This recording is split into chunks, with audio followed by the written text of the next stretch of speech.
téléspectateurs, 5 de pique revient sur le parcours du sculpteur Halim El Hadj, artiste amoureux de sa terre. Son sens aigu de l'observation nourrit son imaginaire et anime ses compositions. Né en 1915 et décédé en 1990 à Béger, près de Byblos, Halim El Hadj dessine depuis son enfance où déjà il copie les reproductions qui illustrent ses manuels d'écolier. Passionné par les secrets de Byblos, il travaille 2 ans sous la direction de l'archéologue français Maurice Dunant.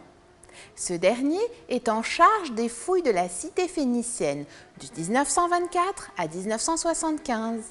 Halim El Hadj acquiert les bases de la peinture et du modelage à l'école des arts et métiers de Beyrouth.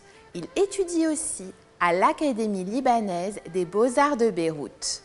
Le poète Charles Corm, homme d'influence, le charge d'accomplir plusieurs sculptures pour l'exposition internationale de New York en 1939, ce grâce à quoi le sculpteur sera gratifié d'un diplôme honorifique.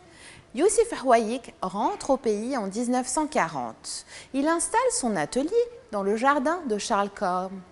Halim El Hadj l'assiste jusqu'à sa mort en 1962 et fera de lui un portrait. En 1949, il reçoit une bourse qui lui permet d'étudier à Rome. Il devient membre de l'Académie des Beaux-Arts ainsi que de l'École des Médailles où il se spécialise. À son retour au Liban en 1952, Halim El Hadj est accompagné par son épouse romaine. Il établit un atelier à Beyrouth et en ouvre un autre à Béger. Il travaille successivement pour la Compagnie des chemins de fer de Damas, l'armée britannique, l'armée française au Liban. Il enseigne 3 ans à l'école des beaux-arts de l'université libanaise. Halim El Hadj participe au salon de printemps et d'automne organisé par le ministère de l'Éducation à l'UNESCO à Beyrouth. Il prend part à plusieurs éditions de la Biennale d'Alexandrie. Parmi ses œuvres, citons Fruits du Liban, exposé dans le jardin du ministère de l'Agriculture à Beyrouth, la sculpture de Fakhreddin devant le ministère de la Défense ou les bustes des présidents de la République, Émile Eddé ou Camille Chamoun. Halim El Hadj est également l'auteur de médailles créées à la demande de l'armée syrienne et de pièces de 5 et 10 piastres libanaises. 5 de pique vous présente le portrait de Gebran Khalil Gebran, figure artistique du XXe siècle à qui nous avions déjà consacré un épisode.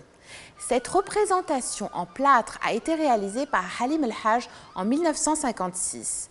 Elle appartient à la collection du musée privé Émile Hannouch. Il s'agit d'un moulage qui devait servir à l'exécution d'une sculpture de bronze en ronde-bosse qui n'a jamais été réalisée. Elle illustre le fait que Halim El Hadj est un amoureux des lettres. La force du portrait réside dans la vivacité du modèle.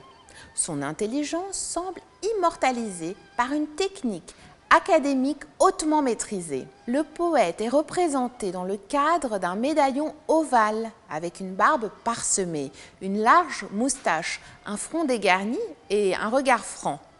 Le col montant de sa redingote complète son image romantique. La précision de l'exécution jusqu'aux commissures des lèvres traduit plastiquement l'admiration que vaut le sculpteur au géant des lettres. Les traits marqués au niveau des yeux et du cou dévoilent le moindre muscle du personnage et par conséquent le sens du détail de l'auteur. L'œuvre s'inscrit dans le naturalisme expressif né au XIXe siècle et qui prône la symétrie et l'équilibre. Halim El Hadj taille dans la matière, il étend le domaine de la pierre. Avec lui, la sculpture déploie son registre du style à la mémoire en hommage au patrimoine intellectuel et artistique du Liban. Rendez-vous la semaine prochaine à la même heure pour partager 5 de pique, coproduction de la Fondation RAM et de Télé Liban consacrée à l'art qui agite nos esprits.